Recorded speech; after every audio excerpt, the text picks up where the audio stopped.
What is up, all of you awesome and amazing people on YouTube? Kuda Malloy here, coming at you with another exciting video. I had a slow-moving garbage disposal. I barely got it to turn, so I'm turning it back on now. It's actually moving. Okay, if you saw part one of this video, you saw me put in about a pound of baking soda mixed with a little bit of water. I made a paste. I put that down in there with the water off. So I put that down in there and let it soak or let it sit for about 20-25 minutes.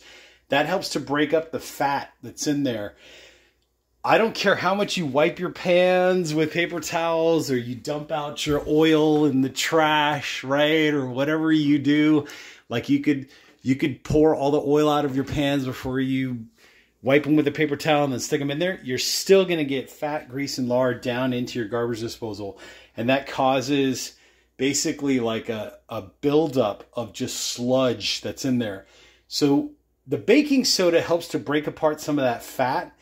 Now what I want to do is I want to do the ice trick to kind of clean everything out.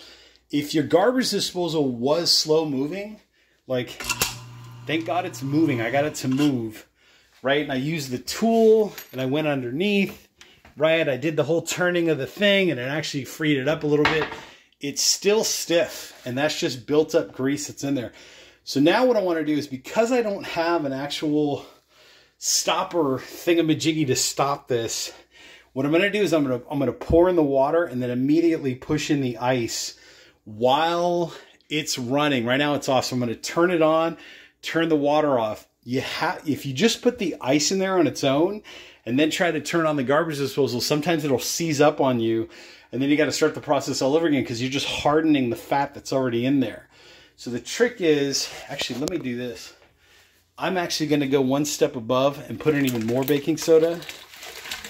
So there's another pound of baking soda that just went into the water. I'm going to mix this up.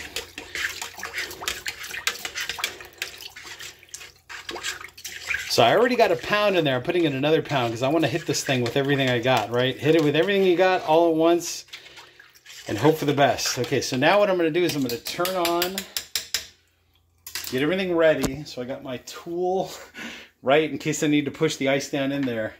But what I'm going to do is I'm going to turn on the garbage disposal. Turn on the water first. Wait, cold water, right? Just kind of like, not too strong, but kind of somewhere there. Turn on the water. Got it moving. All at once. You're going to put in the water. Put the ice.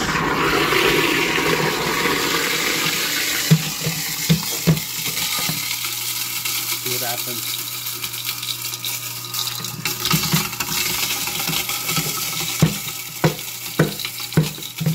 This piece got a little stuck. But this should help.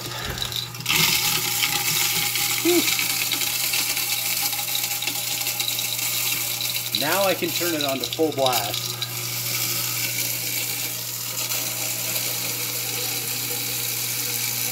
And the reason why I have it on full blast right now, this is crucial. You have to keep the garbage disposal on and the water moving because you're trying to flush everything out of your pipes now. Because if you shut off the water right now, what's going to happen is the fat's going to get stuck in the pipes. So you got to make sure that all that particular matter goes through your pipes up and out and out. Okay, so I'd say that's good enough. I'm going to hit this side real quick. Getting it going, getting it going. Let me shut this off. Okay, so I'm still leaving my water running. I'm still relatively cold in terms of temperature. What I want to do is I got all this residual baking soda in here. Let's get this in there. So this will now be my second round. If you saw the video before this one, sorry, this is part 3. This will be my second round of this. Hopefully this frees up all that grease that was in there. So let me shut off the water. Okay, now you can actually hear me.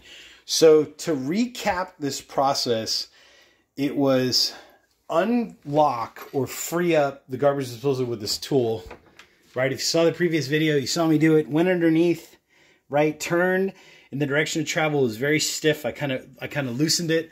Let me see now, just for curiosity, how much more freer it is.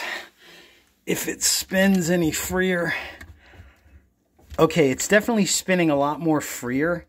I can tell like it's moving, but it's still stiff. So I'm going to need to repeat this process probably 2 or 3 times. And let's get that in one more time.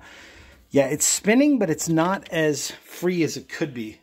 So I'm going to repeat the process. I'll be back at you with video number 4.